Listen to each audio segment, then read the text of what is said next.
Good evening, good morning, good afternoon, everyone. Thank you for joining us today.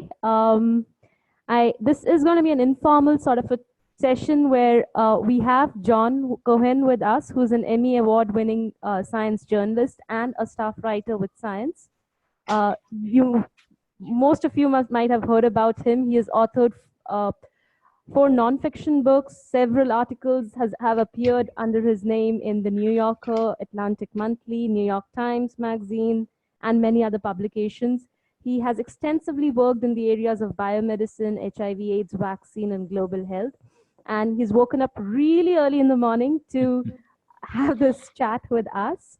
I want to sort of welcome everyone on board, and I also want to introduce you to Ida, who would be co-moderating this session with us today. Can you take it to the next slide, please? Ida works with Internews and has over 25 years of experience as working as a journalist. She has been a media and a technical advisor with PEPFAR and USAID, and has worked on a series of issues including global health crisis, HIV/AIDS, governance, and other human rights issues.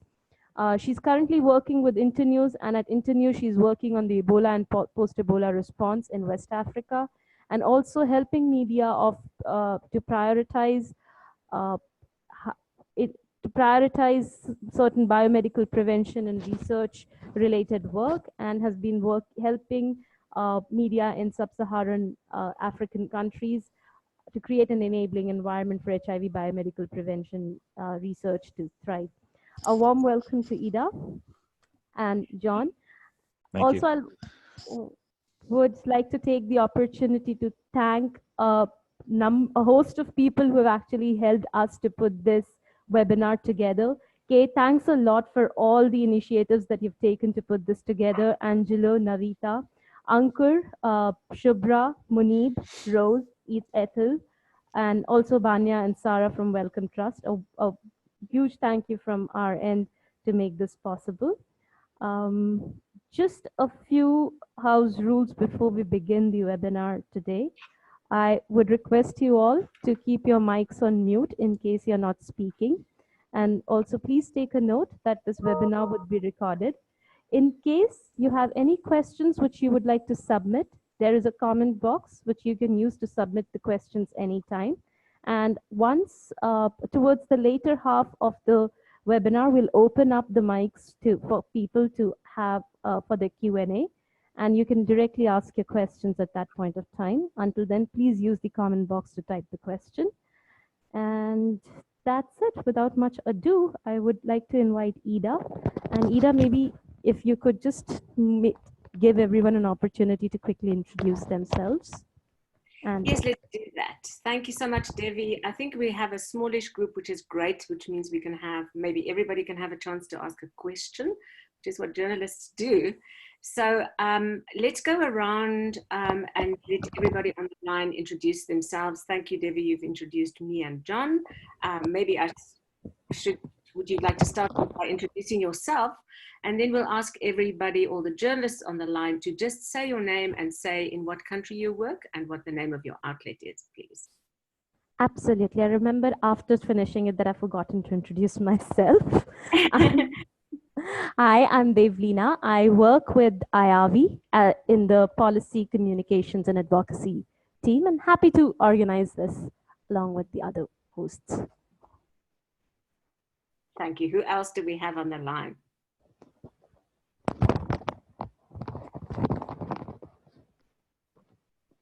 Hi, I'm Krishan. I live in South Africa, but I write for a UK-based publication, NAM AIDS Map. I have been living with HIV for the past decade, and I'm quite passionate about HIV and AIDS. Right. Welcome. And anybody else on the line who would like to introduce themselves, please? Hi, my name is Ankur. I'm a freelance writer based in New Delhi. Your first name again, please. Ankur, A-N-K-U-R. Ankur, welcome. Hey, I'm Tapati, and I got so emotional that I used to work with IAVI before I moved to the US and now teach global health and public health courses in a college called Fort Lewis College, which is predominantly Native American. So mostly interested in terms of looking into what kind of community engagement models, what kinds of ethics, and how nuanced they are when we look into different kinds and different sets of populations. Thank you. Next person, please go.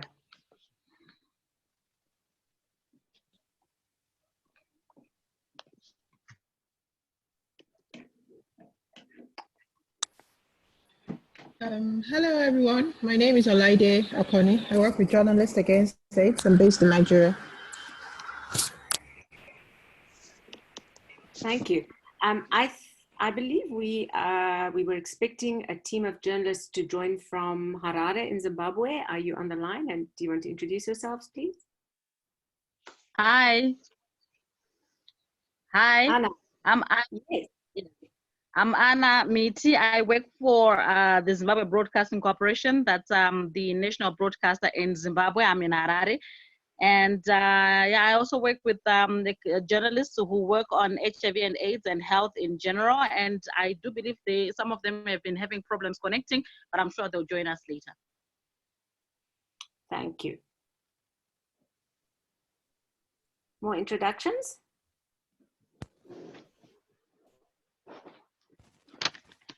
Hi, this is Manju Chathani-Gara. I work with AVAC closely with Kay in supporting some of our media engagement efforts. Hi, John. Hi, Manju. Anybody else on the line who hasn't introduced themselves?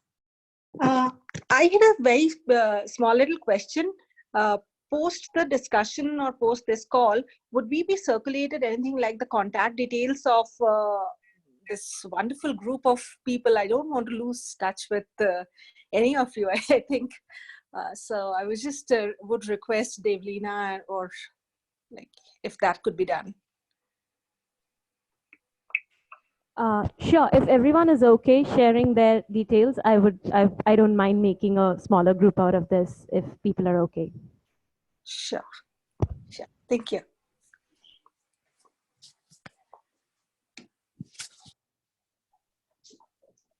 Anyone else who's listening in who hasn't introduced themselves?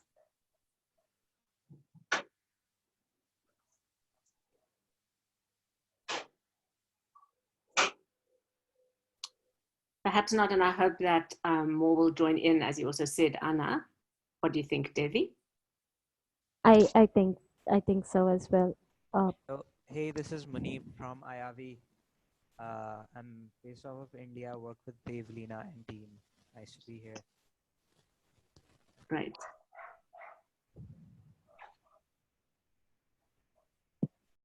Okay, if you... Hello. This is Param from Research Matters. So sorry, I didn't hear that. Say that again. So my name is Param. I work as a resident editor with Research Matters Gopi Labs. Okay, good. It's based in Bangalore, and I work from...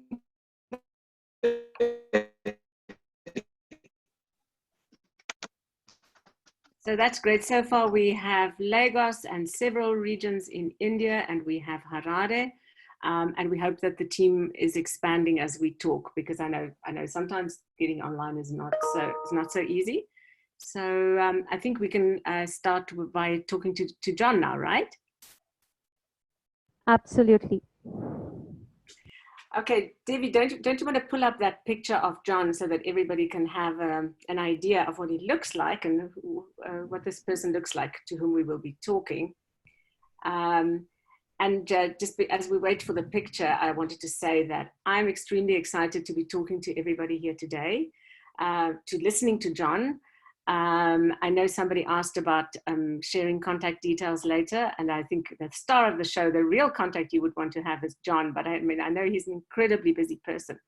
So Jon, if I look at this picture, it looks to me like, perhaps an action tourist, unshaven man, somebody who's somewhere in the bush, not in a laboratory, yet we know you're really, when one thinks of top science journalist, the name Jon Cohen comes to mind. And there you are in the bush. What, were you on vacation there? What were you doing? No, I wasn't on vacation. That's very kind of you. I was in Uganda, in Kibale, and I was with chimpanzee researchers, and they use the verb chimping. We were chimping. We were walking through we were hiking through the rainforest looking for chimps that they were tracking. And we had been hiking for several kilometers. I had been up much of the night because monkeys had been trying to break into my cabin and jumping on the roof. And everyone was pretty tired, and we had walked through a lot of short brush where insects were crawling all over us. And there were forest elephants running around, and a few of the guide trackers were terrified because the forest elephants are so dangerous. And I was having a good time.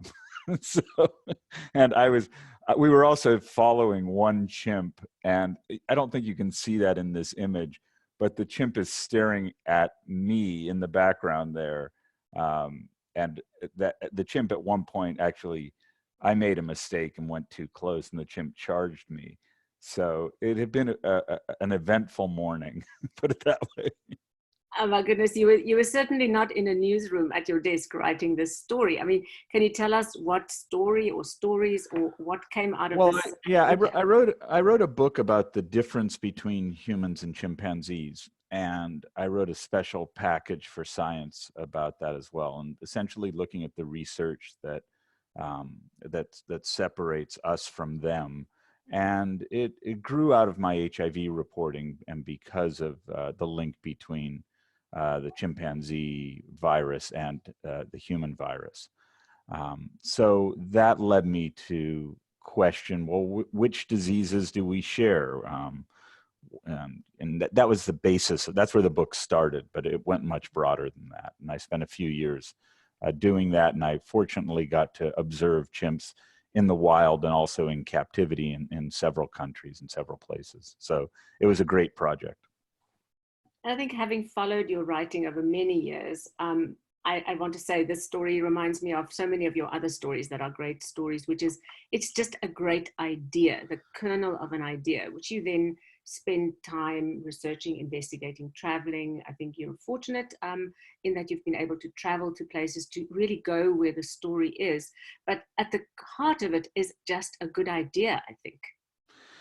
Yeah, it's like building a house. If you don't have the right land to begin with, you're making a mistake. So, because the whole house will sink into if the ground is too soft or something, it will fall off a cliff. You have to you have to have the right foundation. So I think that is important, and it's really exciting to me right now that we have the United Nations on this call also. So that's. And I have had, and I want to say at the outset, I have had great privilege that many people don't enjoy, to travel widely. I've had support from Science Magazine, from many other publications, and from foundations. I think that a lot of journalists have the opportunities to go to the foundations that have supported me, and they do support journalists in many countries. And a lot of people don't take advantage of that. But at the same time, I recognize that I have had all sorts of opportunity because of where I live, and just because of some other factors that don't have anything to do with my skill. It's good that it's great that you acknowledge that, Jon. But perhaps later in the call, we can talk about how to bridge it if one perhaps doesn't have those kinds of opportunities, how to kind of nevertheless come up with really great stories that people want to read or view or listen to. Jon, I think you've prepared actually some slides for us to take us through, just let me see if I can, it says that I cannot start screen sharing while others are sharing, but let me see if I can do this. Can you see my screen here? I think you're going to see it in a minute. Yeah, okay, do you see that? There we go, okay. yes. So I just wanted to give a quick overview of how I see science journalism, because I think a lot of people have a too restricted a view of what it is. And I pride myself on really kind of pushing the boundaries of what science journalism is and what makes for a good story. And my definition of science is much looser than you might imagine. This first image is a video I did. CRISPR, the genome editor, is part of my beat, and it's also a very important tool for HIV, and it will become more so. And a researcher I interviewed said to me that any idiot could do CRISPR. So I made a video with a CRISPR researcher of me attempting to do CRISPR, and I failed. And so one friend of mine said that simply means I'm not an idiot, which I thought was a very generous conclusion. But so one of the things I focus on is global health, and global health it's a very broad topic that ranges from HIV, it ranges from viruses to bacteria to outbreaks, epidemics, and it takes me to many places around the world. And one of the things that I like to do is I like to look at both problems and solutions. So a lot of the stories I do are explaining a problem and then talking about potential solutions. And I look for unusual angles into stories also. And on the far right, you can see there's a transgender clinic in Abuja, Nigeria, which is really radical, given that it's illegal to be gay or transgender there. I focus on vaccines. That's how I got into science writing. I made up my own major as an undergraduate in science writing, and I wrote about the polio vaccine because the Salk Institute was next door, and Jonas Salk agreed to cooperate with me when I was an undergraduate. And my relationship with Jonas Salk became a very central part of my early career and led to my first book, Shots in the Dark: The Search for an AIDS Vaccine. And he's a central character in that. And I write about all sorts of vaccine issues. On the left, there's a story about why vaccines, why immunity wanes or lasts. What are the determinants of that? I try to find stories that go far beyond simply translating what a scientific paper says. Any of us who do this for any length of time, we become bilingual and we can translate science into English. Science is a different language. But that's kind of the least interesting part of my job. It's part of my job, but I'm much more interested in tying things together and not simply writing about one paper. I became very interested in reproductive biology because my wife had 4 miscarriages, and we got a tremendous amount of bad information. The science was really shaky. We had a child, she had 4 miscarriages. We were told basically we couldn't have more children. And we ended up having 2 more kids without any intervention at 42 and 44. So I still have a kid at home and I'm 61. And I'm thrilled about that. It was great. But I decided to write a book about the science of miscarriage because it was so poorly misunderstood. And reproduction and reproductive biology has also allowed me to cover a lot of cutting edge stuff far away from miscarriage.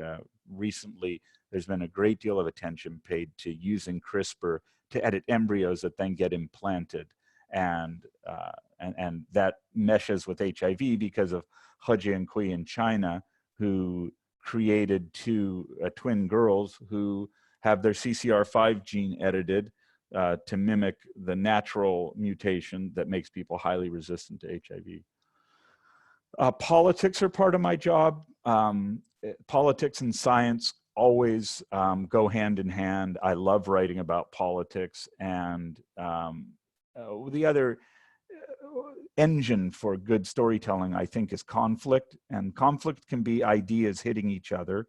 And most political bodies are set up as, in my country, Democrat versus Republican, but that's true in most every country. There are at least 2 bodies in power that are fighting with each other all the time.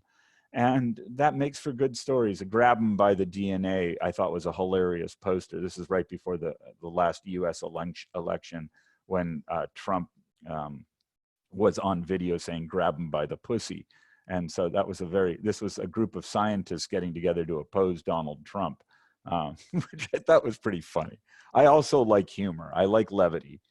I write about surfing. I surf, and I write about the science of surfing. I did a story about the first artificial wave that surfers love and the scientist behind it. I did a story about a surfer scientist studying how to make a better wetsuit. And I did a story about a fin that has a device in it that tracks ocean temperature for climate change. Profiles are the engine of many, many stories. I think stories break into three main categories. They're typically about individuals, ideas, or institutions, the three I's. And individuals are often the best way to frame a story on a complicated topic. I did a story for the New Yorker about Janice Georgie and her work looking at what makes people resistant to HIV infection and her path-breaking findings about the CD38 cell. And the middle story is about a doctor who treats graft versus host disease, who has graft versus host disease. And Ray Shinazi on the right is at Emory University, and he has developed and been involved in developing more anti-HIV drugs than any single researcher in the world. Art and culture mix with science, and I think people often ignore that. In the center, there's an artist who I noticed made the HIV illustration for the CROI conference, which is the big annual North American AIDS conference. And it was so beautiful. And it turns out he's an electron microscopist who studies viruses and bacteria, and these are perfectly to scale. And I thought, that's just a spectacular story. I did a story on the anniversary of Frankenstein. I did a story about genes that have Halloween names. Fundamental research is the engine of a lot of what I do as well. Basic research that's addressing complex topics. This was a story about hepatitis B.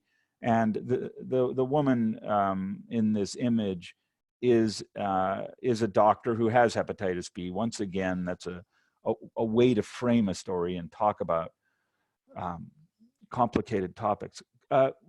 Controversy, once again, it's conflict, it's ideas hitting each other. On the left is He Jiankui, the Chinese researcher I mentioned, who used CRISPR to CCR5 edit the embryos.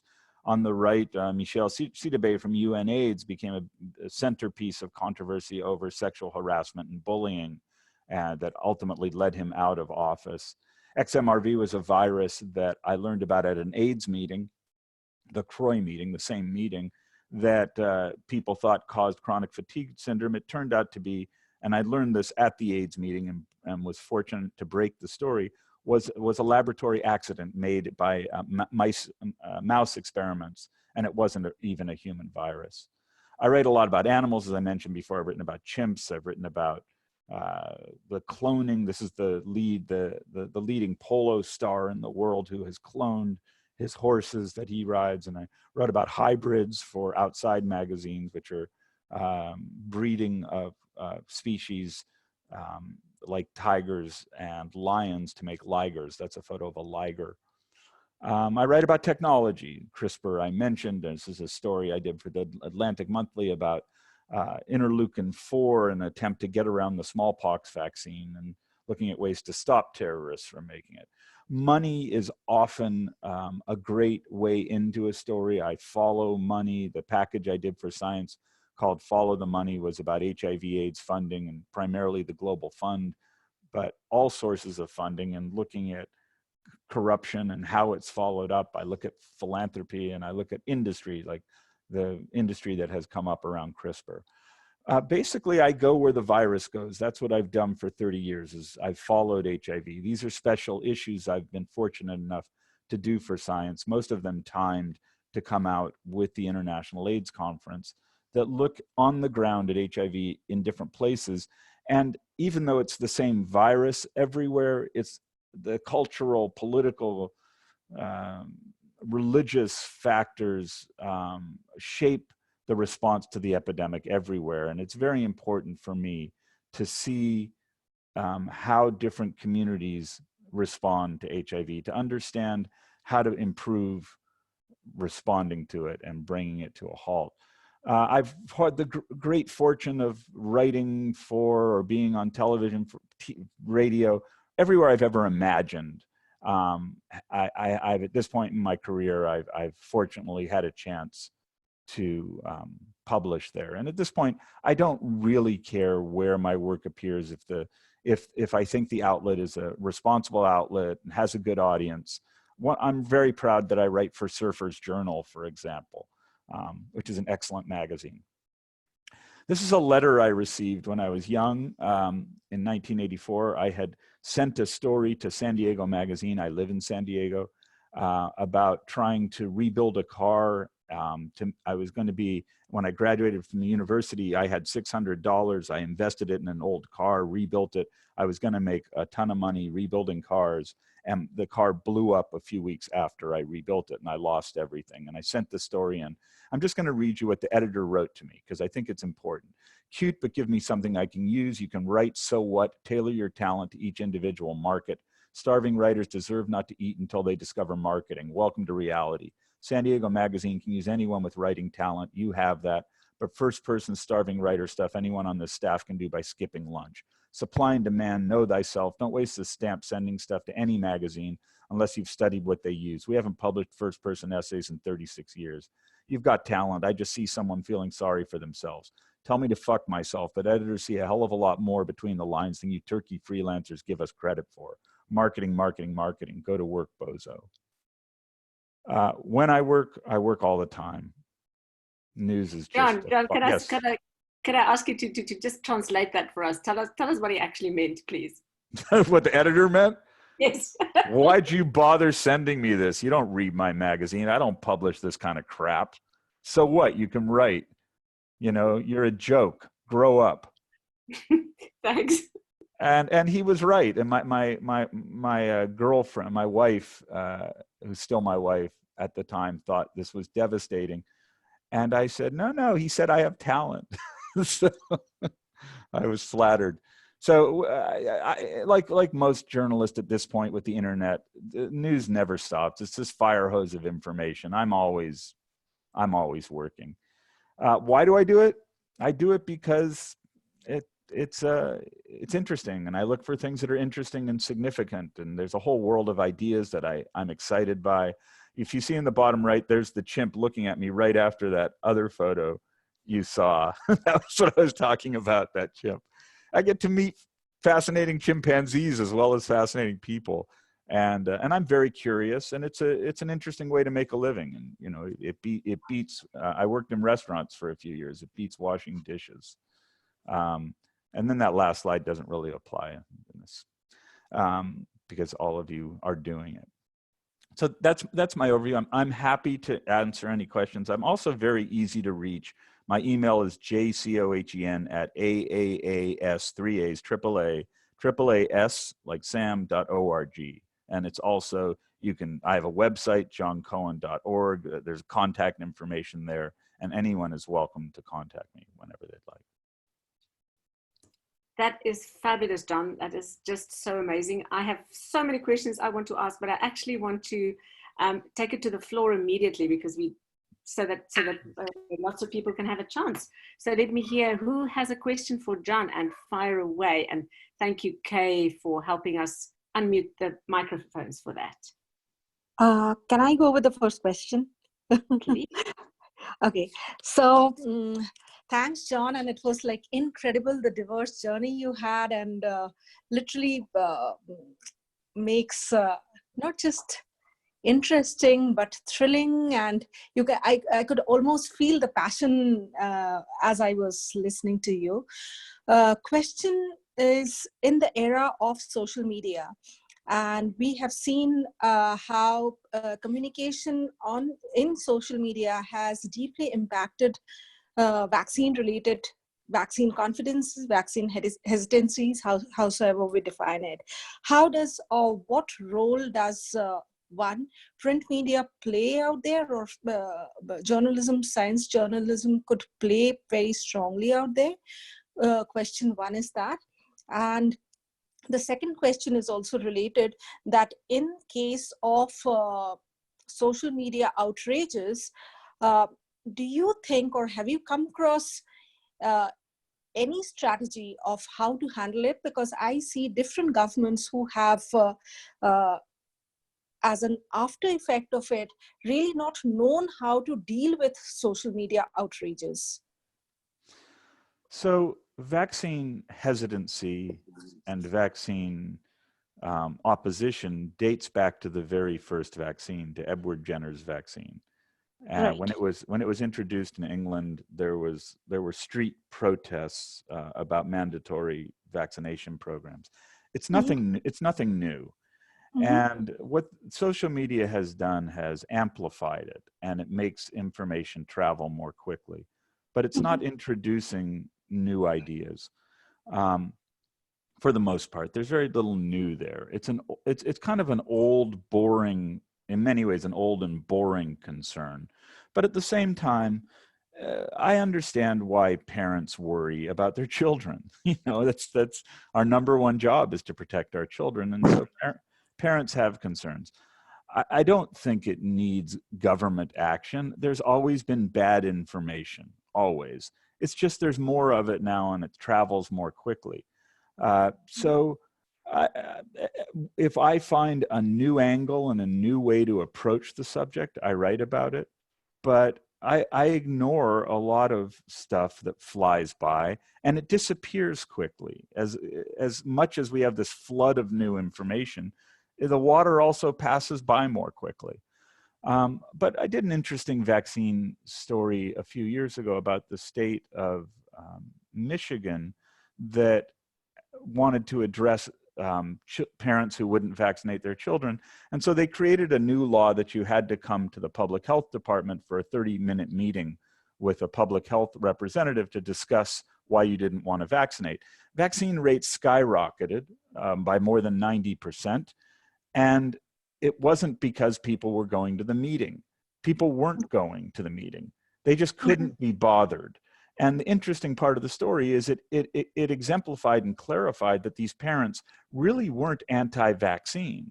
They were hesitant. And if you put up the slightest obstacle, they couldn't be bothered to take off work and go park downtown and go meet with someone. I'll just go vaccinate my kid instead. And so there are ways into the story that are fresh. And that's the challenge. It's not simply doing that same old story of here's the evidence that vaccines work. That story's been done. Tell me, news is what we don't know. Tell me something I don't know. Right. So that's how I approach it. Does that answer your question? Yep. Thank you so much. Yeah. I'm sure we have more questions. There's a Fire question away. on the screen I'm reading that you mentioned that translating scientific findings into every language is the least interesting part of the job. How do you bring your voice and perspective into what you write, especially for longer pieces or books, where a central line of argument becomes crucial? Yeah, it's tricky. I mean, for the most part, I'm not writing point of view journalism. I'm writing about what other people think. And I'm hoping that my writing, for the most part, is invisible, that it's clear, that it's accurate, and that you don't notice me. I'm not trying to throw in stylistic flourishes so that you say, "Wow, you know, look at James Joyce here." That's not what I'm trying to do. Sometimes I do write opinionated pieces in different formats. Certainly, my AIDS vaccine book has a point of view and is a polemic, and it's making an argument that the field is terribly organized. And so I do find it necessary sometimes to have a point of view, but that's not the bulk of what I do. Other journalists, that's all they do. They do point of view journalism. I want my writing to be noticed by not being noticed. And I know that sounds ironic, but that's a lot of what I'm trying to do, is to just write so clearly and persuasively that I make you forget you're reading. Got it. More questions, I'm sure. Hi. Please go ahead. All right. So, John, thank you so much. This is very interesting. Now, one thing that I'm always talking about with other journalists, and this is one thing that they find really difficult to do, is getting a science paper, reading through a science paper and coming up with a story, because a lot of it is not very easy to understand. It's actually not meant for us. A lot of the journals or papers are supposed to be peer reviewed, so it's for other science peers. Now, if you are coming in as a journalist and you want to take that paper and write a story, it's one of the most difficult things to do. What is your advice on, how do we do that? Yeah, I have a few tricks I use when I'm evaluating, first of all, whether to write about a paper. One thing, scientists, you're right, they're writing for their own club, and we're not in that club. And they're hard to decipher. That's one of the reasons I make a living, is because they're so very bad at communicating outside of their own group. And I pride myself on having a sense of audience. And that's what good journalists do. We know that everybody wants to run away from what we're writing or talking about. They don't want to be here now. They want to go do something else. So the first thing I do when I get a paper is I read the last paragraph. It's because they're the opposite of us. We have our lead that's going to grab you and make you want to stay. They bury their lead. Typically, if it's a paper about curing HIV, the last sentence will say, and one day this may help cure HIV. Oh, that's what this is about. So first I want to understand, what's it about? What are they really trying to do? And as editors often say to me, what are the stakes? What's at stake? And if there's something really important at stake, then I think the story may well translate into a journalism story. A lot of scientific papers, what's at stake is that laboratory B thinks that the CD36 cells are the great cells, and laboratory A thinks that CD38 cells are the great cells. Who cares? They care, but my audience doesn't care. So I find the great bulk of scientific research doesn't interest people outside of narrow fields. And it's the rare scientific paper that does have wide interest. And our job, I think, is to be that filter. And it's the filter gets better over time. You get better at quickly looking at stuff and deciding whether it meets your standards.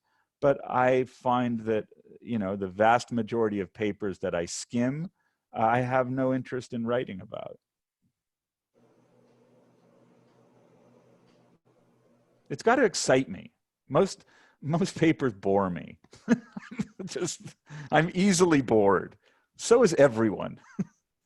Jon, can I follow up on that? Yeah, sure. We see so many press releases coming out about some of those papers that are about laboratory A strain versus laboratory B strain, but put through the filter of a communications department that's trying to get publicity. How do you figure out what press release is worth pursuing? Because you must get millions of them. Yeah, I do, and but that's my job, is to filter stuff, and it depends who it's coming from. Is it a trusted organization or an individual I respect who's done good work in the past? I bounce stuff off people all the time. If something catches my attention, I don't immediately say, hey, this is great. I go find people who are in the field who aren't connected to the work and get independent opinions. I do that every day. And a high percentage of the time I'm interested in something, people that I trust as my sources in the field say, oh, this is bunk, don't do this, or it's hype. And I listen to them. I listen to people who are smarter than I am. I see myself as a professional student, and all these professors are available to me. And so I just go to my professors and say, hey, should I write about this or not? Is it worthy? And I follow their leads. Some things are obvious to me. It's a great story. I've got to do it. But, a lot of the time, I get excited about things that I end up not writing about. And sometimes I don't get excited enough about stuff. And I work with a team of people, and they say to me, Jon, why aren't you doing this? It looks good. And I think humility is a great asset in this job, and not pretending that you know everything. There's far more that I don't know than I do know. And I remind myself of that all the time. Jon, I want to say I really like your idea of asking other scientists, because I think we as science journalists, we often fall into the trap of only talking to the scientists about whom we're doing the story. Or if we're doing a TB story, about only talking to tuberculosis scientists. But the idea has been put forward that one should actually have science advisors, many, or science buddies, which who help one kind of navigate this and help one make this decision. So actually, perhaps one should talk to them even more often than to the ones about we're currently doing a story. Yeah, I mean, just this morning when I got up, there's a paper I'm excited about that involves the flu vaccine, and I sent it to a leading flu vaccine guy who I've worked with in the past, I've written about in the past, and I was sure that after I got off the call this morning, I would write about this, and he wrote me, "Nice to hear from you. I don't want to comment on the paper until I have a better understanding of the data. Sorry, I can't be more helpful." And that tells me that it's not that exciting. I looked at the paper quickly and went, wow, this seems newsworthy. And this guy who's a leader in the field comes back and he's yawning. He's like, so he's telling me, Jon, go work on something else today. That's great. Did you see there's another question on the screen? Sorry. Yes. I'm going to club a few questions that have come from the audience previously who have registered, which is sort of on this line. One of the questions is that, Jon, when as a journalist, when a journalist goes and interacts with health personnel, doctors or scientists, what do you think should a journalist do in self-preparation to make sure that they're reporting correctly the information that is getting translated? And in your experience, what you see is the biggest challenge in scientific knowledge translation? So, I mean, it's the preparation for an interview. It's pretty, I think all of us know, do your homework. Do your homework. If the person has published, get a sense of what they've published. If they've given public presentations, maybe watch a video of them giving a talk. Have a sense of what you're walking into. I do not make lists of questions and read. I'm not a lawyer who's doing a deposition. I have conversations with people. I listen to people. And I am very quick to say to people, hang on, you're going too quick. I don't understand. I don't try to show off what I know. That doesn't help.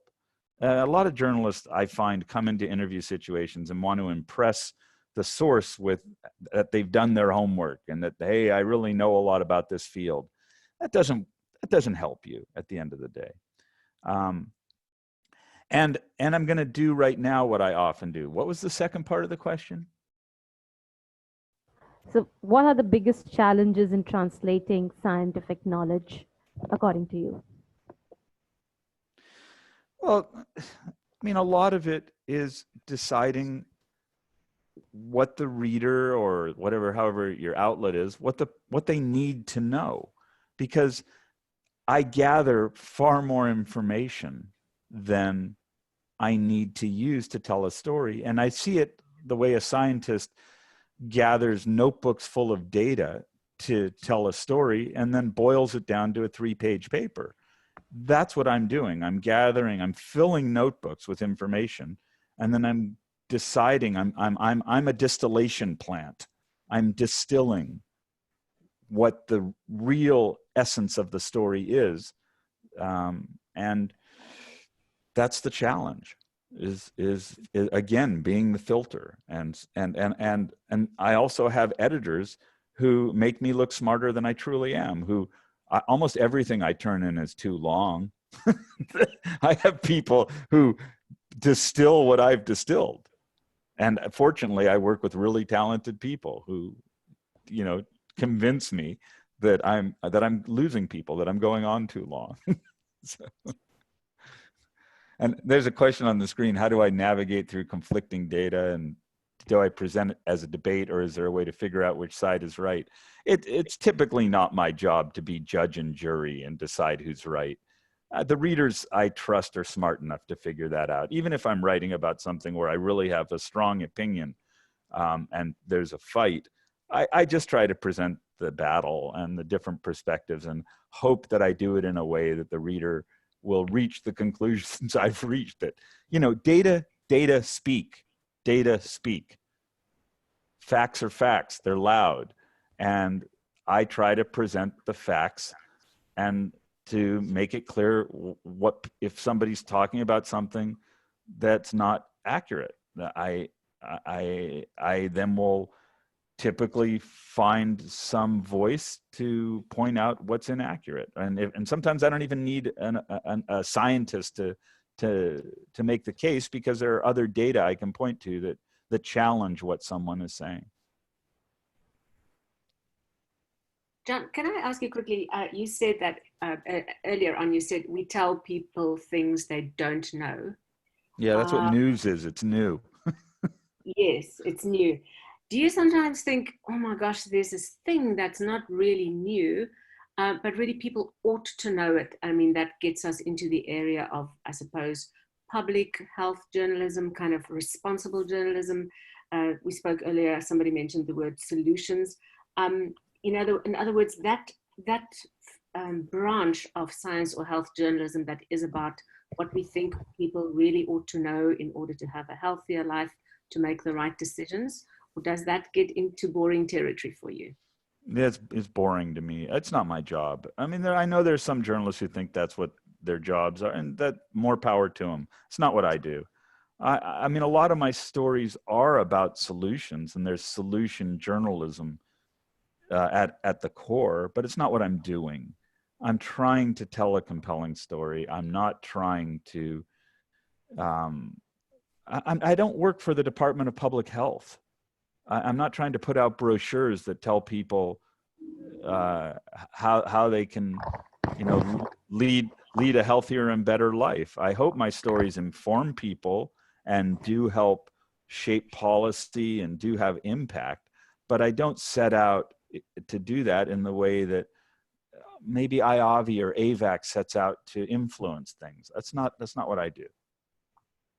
So just to follow up, let's say, for instance, you lived in a country with very high HIV incidence, and you knew that PrEP, pre-exposure prophylaxis, so a daily pill at the moment, most commonly available, to prevent HIV infection, is available, but people sort of either don't know about it or governments haven't made it available. But let's say it's just because people don't know about it.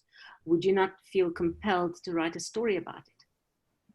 Well, I mean, I've been in exactly that situation repeatedly.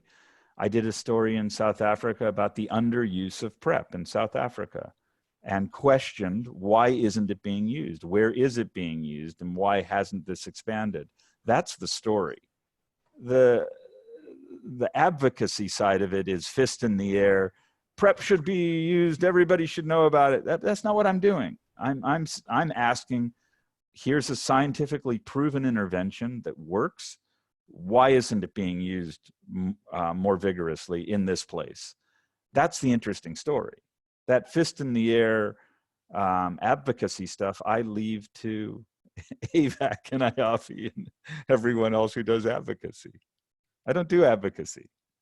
I do something that is independent, and because of that has power, because it's not advocacy, that gives it its weight, because my audiences trust that I'm objective and that I'm not trying to convince or sell or push. That's not it.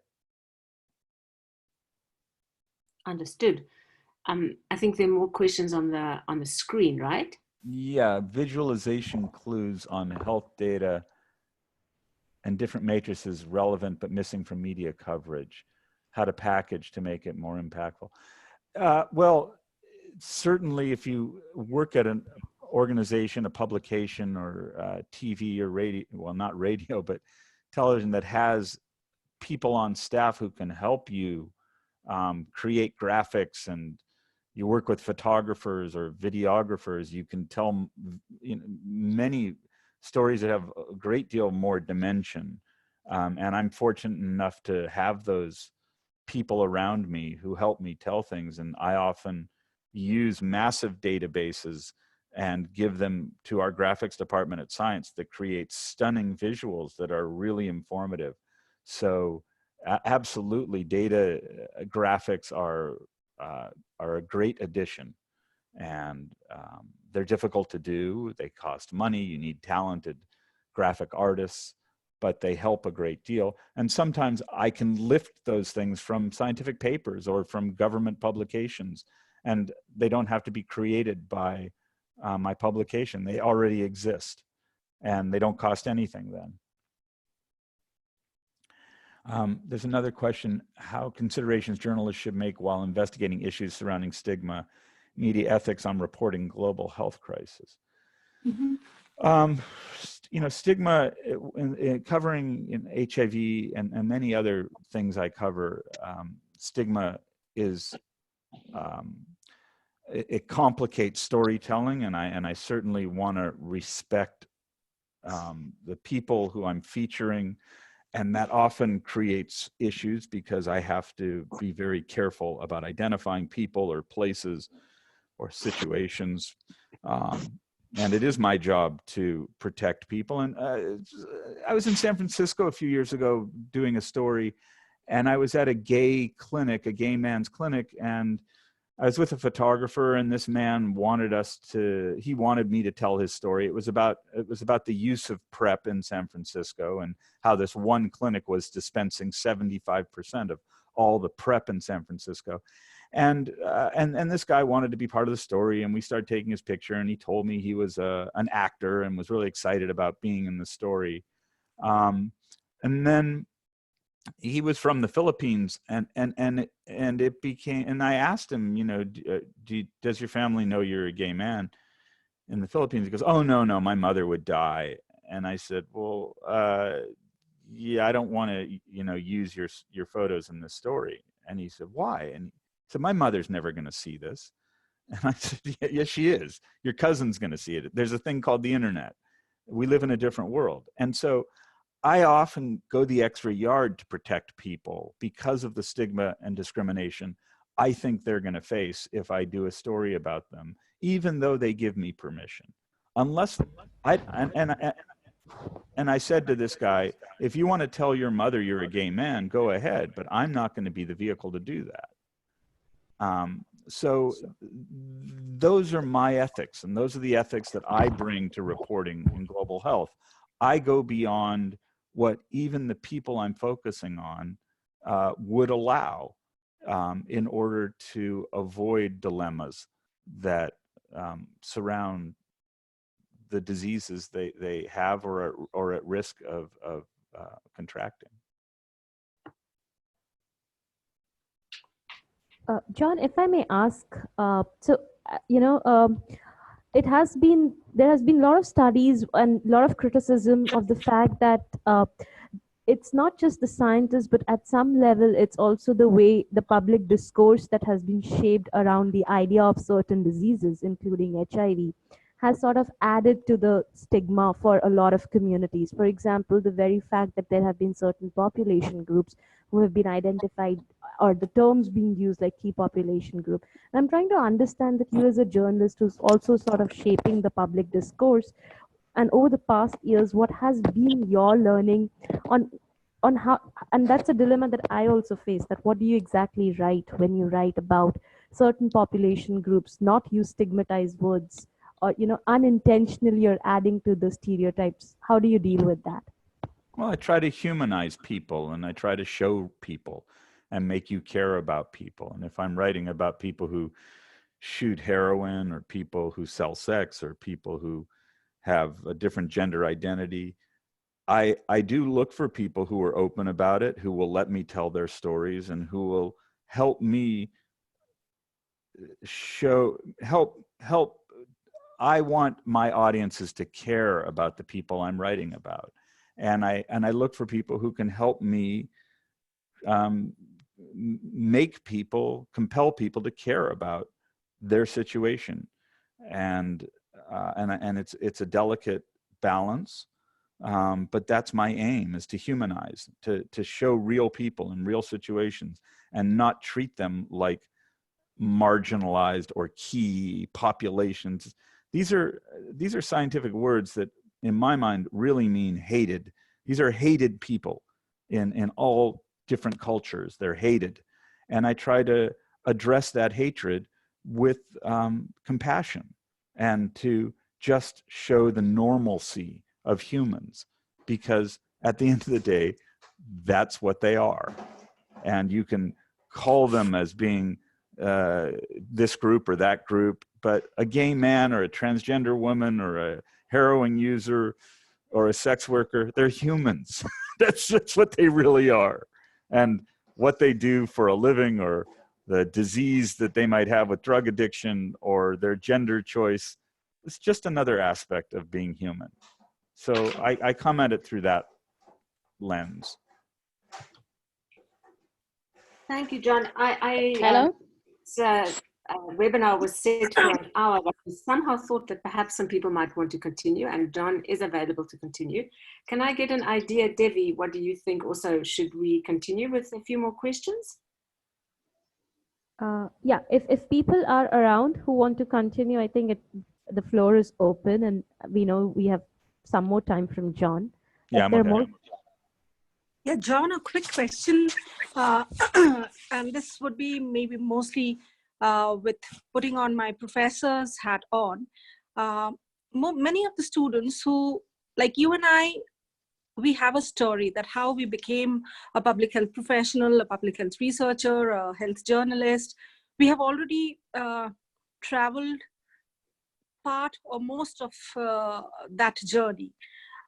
Students who are in that in-between situation where they like a bit of writing, bit of journalism, but inclined towards issues like the same way as you and I had begun, on maybe a particular disease issue or global health issues, or just the politics of global health, politics of vaccines, whatever it is. Do you think there is any fora, any kind of conferences, any kind of funding, any kind of scholarship stipends, which might endorse just shaping up their professional goals if end of the day they are seriously trying to become a health journalist? So I don't know what opportunities exist in other countries. I am in the US, sorry. I am in Colorado. Yeah, I mean, in the United States, if you want to be a science journalist, there are university programs. There's a graduate program at University of California, Santa Cruz, that's very powerful and popular, that help you break into the profession. And they help you learn how to do it and then get an internship, and the internships often lead to jobs. And so that's one way in. But being a journalist is not like being a medical doctor or being an engineer or being a lawyer. You don't need a degree. All you need is one person who believes in you, who's willing to pay you money to do the job. And you need one editor, one advocate, one person who you can convince that you're worth investing in. It's an apprenticeship job. It's something that you learn sitting at the heels of someone who knows how to do it, and you need to find the master who will guide you. And it's a painful process, and it takes a commitment. And that's how it was for me. I didn't just walk into a newsroom and say, "Hi, I'm here. I have a degree in science writing. Give me a job." That's not what happened at all. I pitched ideas, and that's why I showed that letter from San Diego Magazine. I took a tremendous amount of rejection, and I really wanted it. And you have to really want it, because it's difficult to break in. It's hard to learn, but it's rewarding if you do it. And if you really want to do it, I think anybody can still break in anywhere if they really want it. There are opportunities in every country. Everywhere I go, and I've worked in more than 50 countries. I meet journalists who find a way to get paid doing journalism. You know, and groups like Internews that Ida works with, they help people launch their careers. So there are opportunities everywhere. And there's this question that blends with this that's asked, it can be somewhat elitist and inaccessible to newer journalists. Do you have tips on how to approach it? Right. Yeah, I mean, the essence of all of my job is coming up with good ideas. And I come up with ideas every single day. Most of them are bad, but I keep coming up with ideas. And I read widely, I talk to lots of people, I remain curious, and you know, and I find ideas. So hone your skill at finding ideas, because then you really have something to offer. Then you're selling you're selling something, and you're going to get shot down, and you're going to get heavily criticized, and that's part of the, you know, I've had more failure than you know, like there's this saying about this great basketball player that he's missed more shots than any other player, and he's made more, you know, and that's how I look at it. That's how I look at it. Right, exactly. And as far as being funded by advocacy groups, it's just not journalism. I mean, it's writing, and it might be a good way to make a living, and it's fine, and it's useful, and I don't want to poo-poo it. It's certainly a valuable thing. It's not what I do. It's not journalism. It's advocacy. And I think you have to be very careful about wearing both hats, because if you're an advocate, you're an advocate. So, you know, it's a decision people have to make. Some people love being advocacy journalists. That's what they do. And I have great respect for them. I read them. I like their stuff. I know their points of view. I read AVAC, IAVI publications. I love them. They're great. And I know where they're coming from. But it's not, you know, it's not journalism. It's advocacy, or it's advocacy journalism. But it's not what I do. And I wouldn't write for IAVI or AVAC. I wouldn't do that, as much as I respect them. You know. Right. Sorry. It would compromise me. Right. Yeah. Did you see the question about science journalism can be elitist, John? Yeah. Well, I was trying to address that. I mean, that kind of makes me wince. I think that every profession before you break in is elitist. It's like there's a club in any profession, and it's a network of people who know each other. I don't see it as any different. And, you know, and maybe it is in different countries, but I don't really think so. I don't think that's true. I mean, I think it's the same as every other. If you want to fight fires, it's an elitist group. It's hard to get the job, and it helps if you know someone. I don't know. Is it really different? I don't know. I don't know that it is. John, can I ask you a question about HIV, please? Yeah. I know we have people from countries with very high HIV incidence. We have people from AVAC and IAVI on the line. We have Olaide, who's dedicated much of her career to writing about HIV. And I mean, you've shown us those special editions around World AIDS Day, the special editions of Science. I want to ask two questions. The one is, what is it about HIV that is just so special and so compelling? Yeah. And then also, are we perhaps entering into a phase where that exceptionalism is ending? And what can we take from what we've learned? Yeah. So just a small correction. Those issues are around the International AIDS Conference. They're not around World AIDS Day. I despise World AIDS Day. I find World AIDS Day makes my stomach flip. I don't like disease days. And they're artificial, even though I do end up writing a story usually around them, but I really dislike them.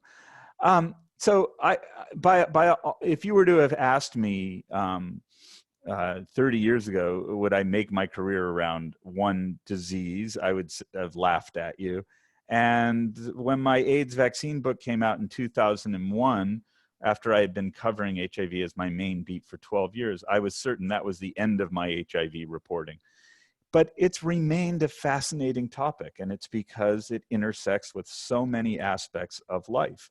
it is all those things I showed. It's political. It's fundamental science.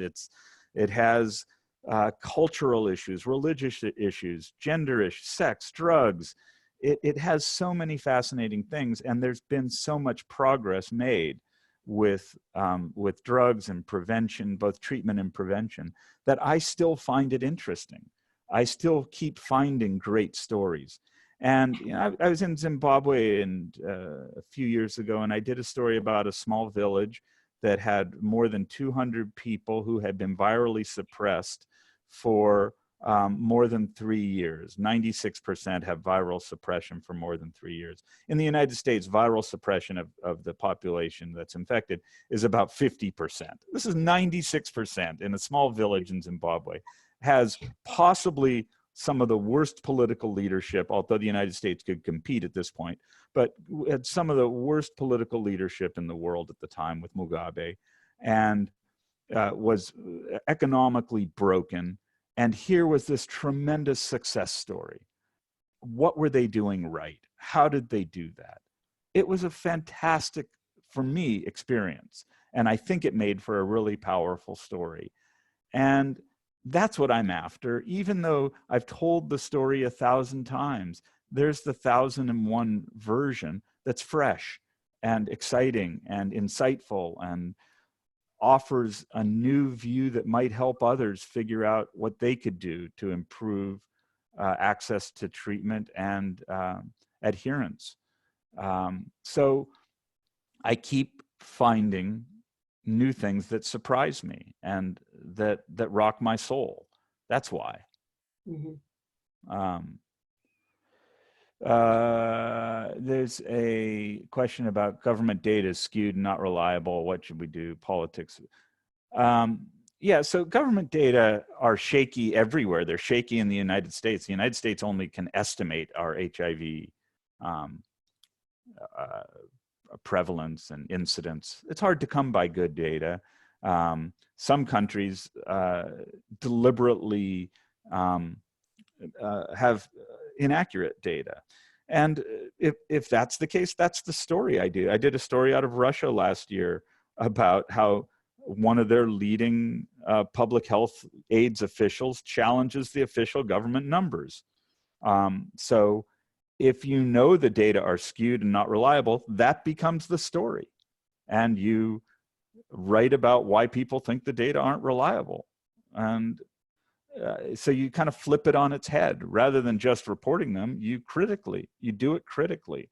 Our job is to be critical and skeptical of everything. That's what we do. We don't just report what the government says.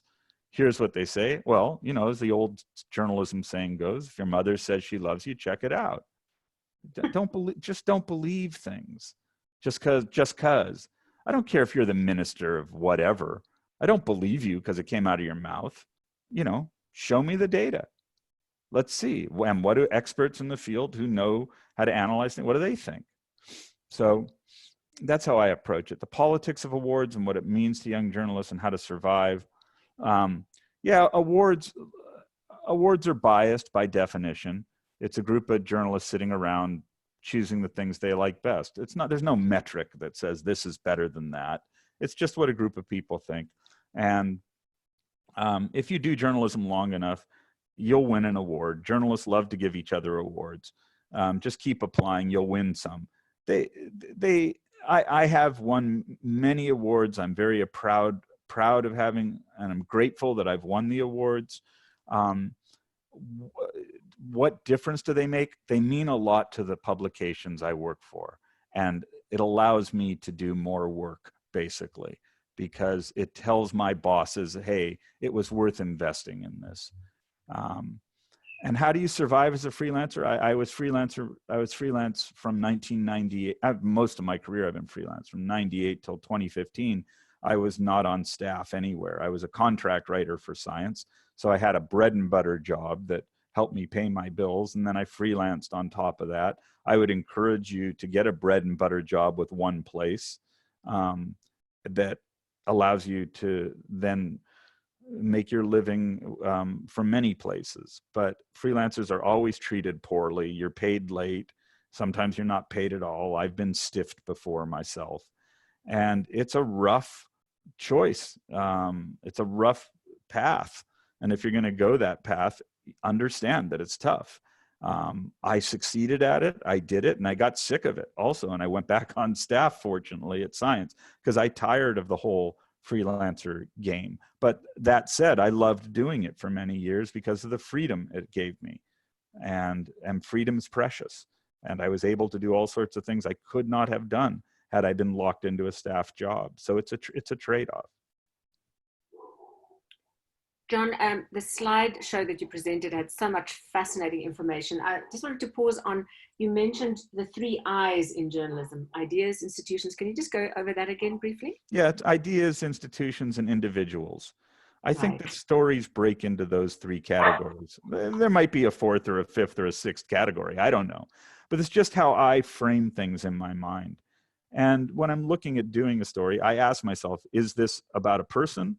Am I going to use a person to frame the story? It's like building a house. What's the framing? Is it a person? Is it a story about an institution? I could write a story about IAVI, but maybe it's better to write a story about Seth Berkley and the foundation and the founding of IAVI.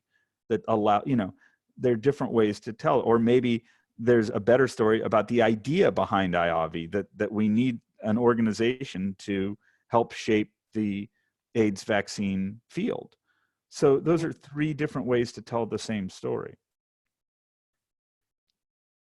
Thanks. Great. Do we have more questions on the line? I hope we do.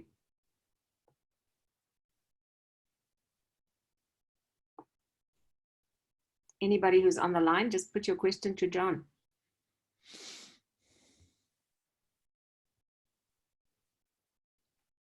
Well, you can always reach me later. I'm jcohen@AAAS.org. I'm happy to try to help or share ideas. And also with this caveat, I don't know everything. I'm still learning. And all of you, I'm sure, have a lot to teach me as well. I learn a lot from people in other countries. And when I visit countries, I don't know a place because I go there for a week or a month or whatever. It takes a long time to know a place. Maybe it takes a year. I don't know. It takes a very long time. And I don't have that kind of arrogance that says, hey, I know this place because I've been there. I've only scraped the surface where many of you live. And I'd like it too if you gave me story ideas of things that maybe you have covered already that I might cover too in your places. So it's a two-way street. Jon, have you had a story about an issue about which you've had a hunch, but it's just been impossible to crack, either because nobody wants to speak or because it's very complicated? Ida, now you're talking about like my life. Yes, I mean, tell us about it. I'm constantly running up against that. Look, I write about China. I don't know if any of you ever tried to write about China. It's impossible to get information from the government unless they think it's flattering. I find I run into this all over the place. I'm sure all of you do too, that your governments are reluctant. My government is impossible to get if they don't want a story told. It's not easy to work with the Trump administration. They're not open. They don't love free flow of information. Now, the flip side is, unlike many of you, I do not fear my government coming to my door with a gun. I don't fear being arrested. My government and my country does really have robust freedom of speech. But at the same time, people constantly are getting in my way and not helping me and making my life more difficult because I have a hunch and they don't want me to follow up on it. That's probably because I'm right. And then what do you do when you have a hunch, but you kind of feel journalistically you don't have the data to back it up? I'm a persistent son of a bitch. Right. If you shut a door in my face, I'm going to keep knocking and I'm going to keep knocking. And then I'm going to go look to see if there's a back door or a side door or a window that I can crawl through. I just keep going. In fact, if I find the obstacle, it sometimes is just putting fuel in my tank. It just makes me want to go at it more vigorously because I know there's something good. It's telling people things they don't know. Yeah. And if somebody doesn't want me to tell something, then I really want to know it.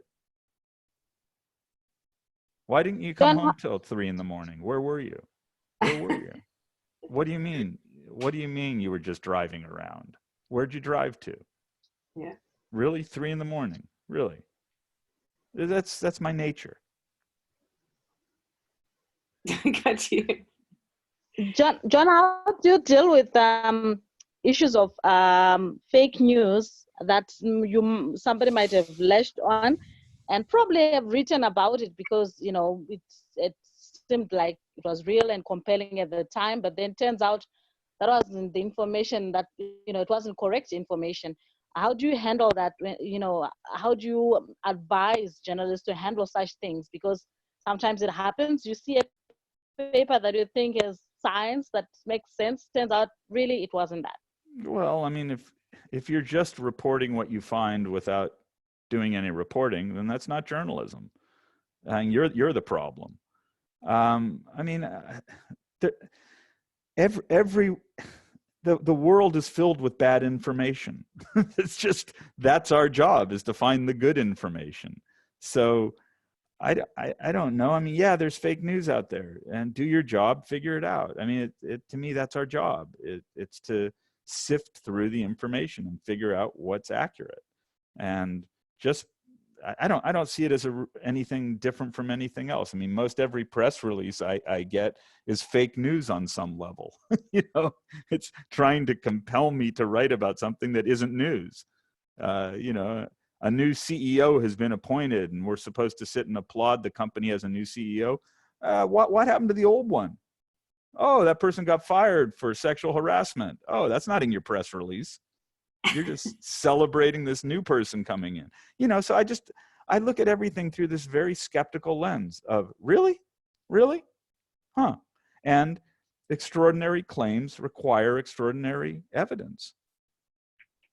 So, and the more exciting an idea is, the more vigorously I'm going to check it out. Most really great sounding things aren't real. They just aren't. If it sounds to be good to be true, it is. It is too good to be true. So I live by those dictum.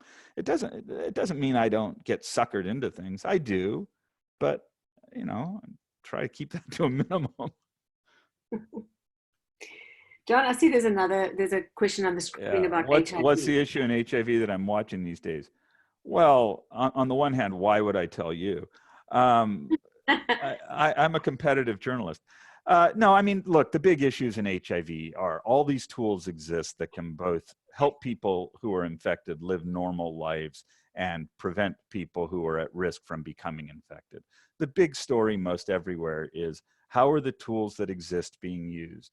And then beyond that, the two big holy grails are AIDS vaccine and an AIDS cure. And following those two pursuits is always a good story, because they're so complicated and there's so much failure.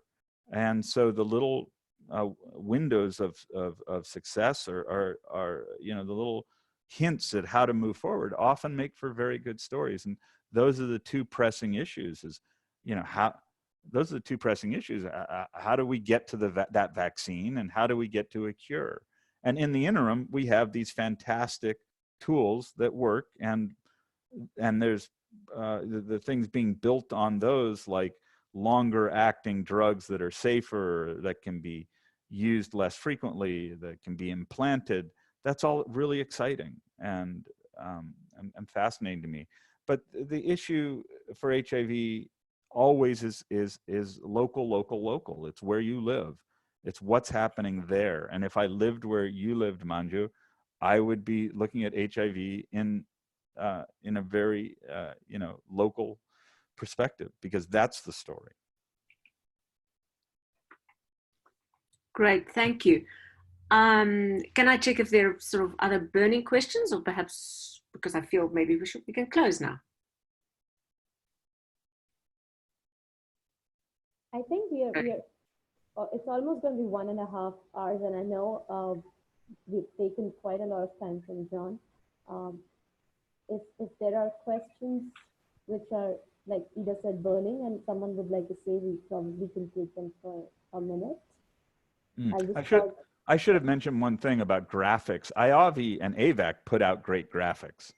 So people who want data and graphics, go to IAVI and AVAC. They're authoritative and they're excellent and they're beautifully done often. And I would knock on those doors. True.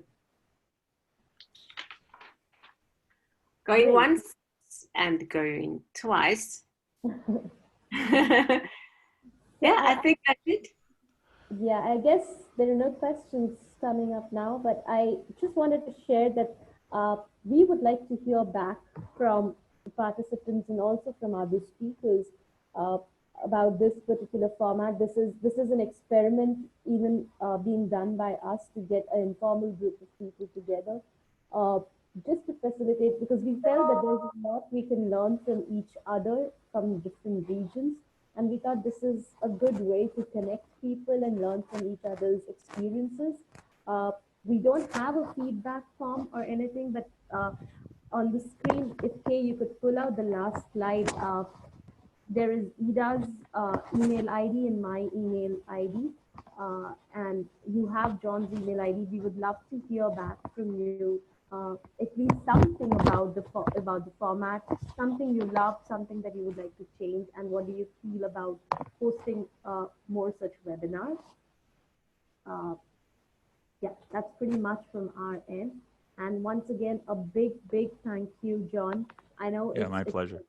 It's really early morning there. Oh, I start early. It's not that big of a deal.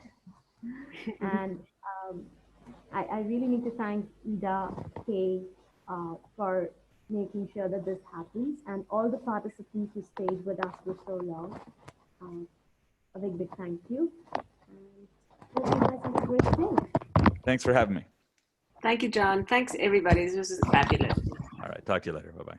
Thank you. Bye. All right. Thank you so much.